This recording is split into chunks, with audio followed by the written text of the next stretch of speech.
கிறிஸ்துவுக்குள் மிகவும் பிரியமானவர்களே, இயேசு கிறிஸ்துவின் நாமத்தில் உங்கள் யாவரையும் அன்போடு கூட நான் வாழ்த்துகிறேன்.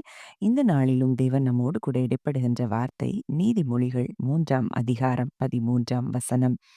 ஞானத்தை கண்டடைகிற மனுஷனும் புத்தியை சம்பாதிக்கிற மனுஷனும் பாக்கியவான்கள்.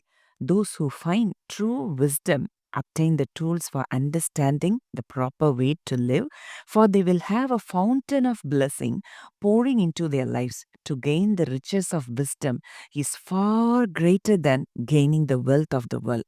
இந்த வார்த்தைகளின் மூலம் தேவன் இன்றைக்கு நம்ம ஒவ்வொருவரோடும் கூட இடைப்பட விரும்புகிறார். இந்த வார்த்தை ஞானத்தை குறித்து சொல்லுகிறதை நம்ம பார்க்கிறோம். அப்போ ஞானத்தை ஒரு மனிதன் கண்டடைகிறவனும் புத்தியை சம்பாதிக்கிற மனிதனும் அவங்க இந்த உலகத்தின் எல்லா விதமான செல்வங்களை காட்டிலும் மிக உயர்ந்த செல்வத்தை அவர்கள் சுதந்திரித்துக் கொள்ளுகிறவர்களாக காணப்படுகிறத பார்க்கிறோம். அப்போ இந்த ஞானத்தை எப்படி ஒரு மனிதன் பெற்றுக்கொள்ள முடியும் அப்படின்னு சொல்லி பார்க்கும்போது நீதிமொழிகள் 9:10 பார்க்கிறோம். கர்த்தருக்கு பயப்படுதலே ஞானத்தின் ஆரம்பம், பரிசுத்தரின் அறிவே அறிவு. The starting point for acquiring wisdom is to be consumed with awe as you worship Jehovah God. To receive the revelation of the Holy One, you must come to the one who has living understanding. அதாவது ஒரு மனிதன் அந்த ஞானத்தை சுதந்திரிக்கணும் அப்படின்னா தன்னை படைத்த தேவனை அவன் பெரிதாக பார்க்க வேண்டும். சூழ்நிலைகள் எதையும் ஒரு மனிதன் பெரிதாய் பார்க்காதபடி தேவனையும் அவருடைய வார்த்தைக்கு மாத்திரம் முக்கியத்துவம் கொடுத்து அவரை மேன்மை பாராட்டி அவருடைய வார்த்தையை மேன்மை பாராட்டுகிற மனிதர்களுக்கு அங்கே ஞானத்தின் ஆரம்பம் உண்டாகிறத நம்ம பார்க்கிறோம். அப்போ இன்றைக்கு நம்ம எதை பெரிதாய் பார்க்கிறோம்? சூழ்நிலைகளையா, மனிதருடைய வார்த்தைகளையா, எதை பெரிதா பார்த்து கொண்டிருக்கிறோம்? அதனாலதான் இன்றைக்கும் நம்ம சில சூழ்நிலைகள்ல ஞானத்துல குறைவுள்ளவர்களா, எந்த ஆலோசனைய நம்ம எடுக்கணும், முடிவெடுக்கணும் அப்படிங்கிறதுலலாம் குறைவுள்ளவர்களா நம்ம இருக்கிறத நம்ம பார்க்கிறோம். நிறைய நேரங்கள்ல மனிதர்களுடைய ஆலோசனைகளை கேட்டு வாழ்க்கையில தோல்விகளுக்குள்ள நம்ம கடந்து வந்திருக்கிறதையும் நம்ம பார்க்கிறோம். இன்றைக்கு தேவன் சொல்லுகிறார், என்னை பார், என்னுடைய மகிமையையும் என்னுடைய வல்லமையோ என்னுடைய ஞானத்திலிருந்து நீ பெற்றுக்கொள். நீ சூழ்நிலையை பார்க்காதபடி என்னுடைய முகத்தை மாத்திரம் நோக்கி பார் என்று சொல்லி அவர் நம்மோடு இடைப்படுகிற அந்த வார்த்தையை நான் பார்க்கிறேன். 1 கொரிந்தியர் 1ஆம் அதிகாரம் 30-31 நம்ம பார்க்கிறோம். அந்தபடி நீங்கள் அவராலே கிறிஸ்து இயேசுவுக்கு உட்பட்டிருக்கிறீர்கள்.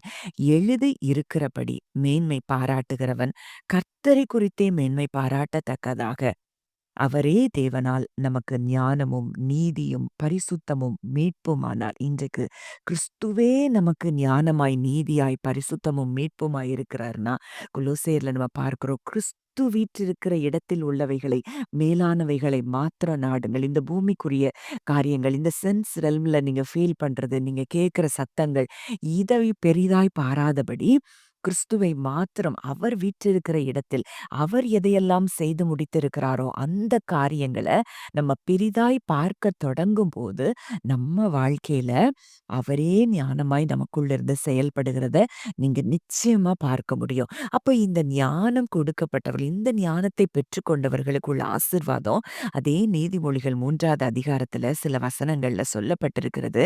அந்த ஞானத்தை பெற்றுக்கொண்டவர்கள் அவர்கள் வலது கையில தீர்க்காயுசு இருக்குதாம், இடது கையில செல்வமும் கனமும் இருக்குதாம். அப்போ கர்த்தரை மாத்திரம் பெரிதாய் பார்த்தா அவர் மாத்திரம் எனக்கு போதும், அவருடைய வார்த்தையை மாத்திரம் தான் நான் விசுவாசிப்பேன், அவருடைய வார்த்தையின்படி மாத்திரம் தான் நான் செயல்படையும், அவருடைய வார்த்தைக்கு மாத்திரம் தான் கீழ்ப்படிவேன்னு சொல்லி இன்றைக்கு கிறிஸ்துவே நமக்கு ஞானமாய் இருக்கிறார்.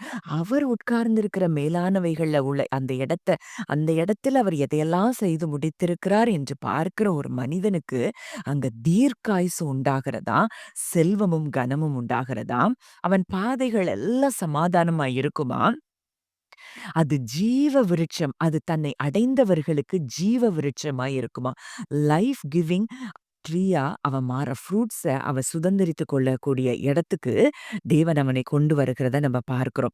அப்போ அந்த வார்த்தை சொல்லுது நீதிமொழிகள் 3:18 நம்ம பார்க்கிறோம்.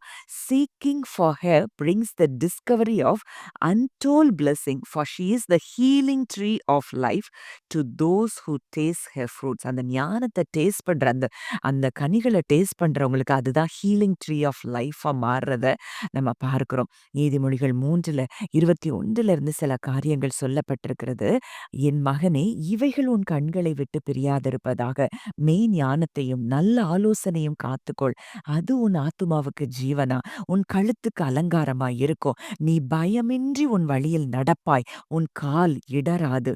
நீ படுக்கும்போது பயப்படாதிருப்பாய். நீ படுத்துக்கொள்ளும்போது உன் நித்திரை இன்பமாய் இருக்கும். இன்னைக்கு நெறைய பேருக்கு தூக்கத்துல டிஸ்டர்பன்ஸஸ் காரணம் இந்த ஞானத்த நம்ம இன்னும் ஆழமாய் சுதந்தரித்துக் கொள்ளாதது தான் காரணம். அது ஆங்கிலத்துல ரொம்ப அழகா மொழிபெயர்க்கப்பட்டிருக்கிறது. "You will sleep like a baby, safe and sound. Your rest will be sweet and secure." எப்படி ஒரு சின்ன குழந்தை தூங்குறது போல, அதுக்கு எந்த கவலையும் இருக்காது. அதுக்கு அதை கவனிக்க அந்த தாயும், தகப்பனும் இருக்கிறாங்க. எத குறிச்சும் அதுக்கு பாரம் கிடையாது. நல்லா சாப்பிடணும், தூங்கணும். இது மட்டும் தான் அது வேலையா இருக்கும். அப்போ அப்படிப்பட்ட ஒரு பேபி தூங்குறத போல தான் நீ தூங்குவ. You will sleep like a baby, safe and sound. Your rest will be sweet and secure. அந்த ஒரு ஆசீர்வாதத்த தேவன் இந்த ஞானத்தை சுதந்தரிக்கிறவர்களுக்கு தேவன் தருகிறத பார்க்கிறோம். இன்றைக்கு ஞானவான்களாகிய அவருடைய பிள்ளைகளுக்கு அவர்கள் கனத்தை சுதந்தரித்துக் கொள்வார்களா? ஹானரும், ஃபேமும் அங்க உண்டாகிறத பார்க்கிறோம்.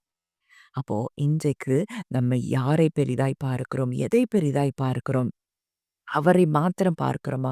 அவருடைய வார்த்தையின் சத்தத்தை மாத்திரம் கேட்கிறோமா? அவருடைய வார்த்தைக்கு நம்ம கீழ்ப்படுகிறோமா? நிச்சயம் இங்க சொல்லப்பட்ட அத்தனை ஆசீர்வாதங்களையும் நம்ம சுதந்தரித்துக் கொள்ள முடியும். ஜெபிக்கலாம். நல்ல தகப்பனே, நன்றியோடு உம்மை துதிக்கிறோம், ஸ்தோத்தரிக்கிறோம் அப்பா. இந்த நல்ல நாளிலும் எங்களோடு கூட இடைப்பட்ட உம்முடைய வார்த்தைக்காக நாங்கள் நன்றி செலுத்துகிறோம் தகப்பனே.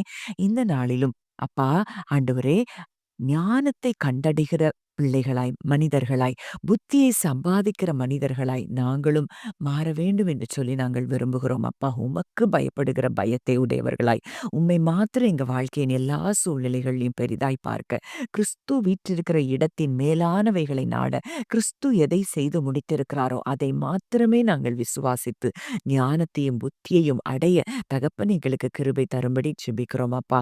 அதின் வலது கையில தீர்க்காயுசு இருக்கிறத பார்க்கிறோம். இடது கையில செல்வமும் கனமும் இருக்கிறத பார்க்கிறோம்ப்பா. அது சமாதானத்தை உண்டு பண்ணுகிற காரியமாய் இருக்கிறத நாங்க பார்க்கிறோம்ப்பா. அதை அதை சுதந்தரித்துக் கொள்ளுகிறவர் கனமடைவார்கள் என்று சொல்லி நாங்க பார்க்கிறோம். இந்த ஆசீர்வாதங்கள் எல்லாம் இதை கேட்கிற ஒவ்வொருவருடைய தலையின் மேல் வந்து தங்கட்டும் என்று சொல்லி நான் ஜெபிக்கிறேன் அப்பா. கேட்ட வார்த்தையின்படி நாங்கள் எங்களை இன்றைக்கு உம்முடைய சமூகத்துல நாங்க அர்ப்பணிக்கிறோம். இந்த சூழ்நிலையும் நாங்க பெரிதாய் பார்க்கல. உம்மையும் உம்முடைய வார்த்தையும் நாங்க பெரிதாய் பார்க்கிறோம். தகப்பன், எங்களுக்கு இந்த ஆசீர்வாதங்களை நீங்கள் கொடுக்கிறதற்காக நன்றி செலுத்துகிறோம். இயேசுவின் மூலம் கேட்கிறோம் ஜீவனுள்ள நல்ல பிதாவே. ஆமென்.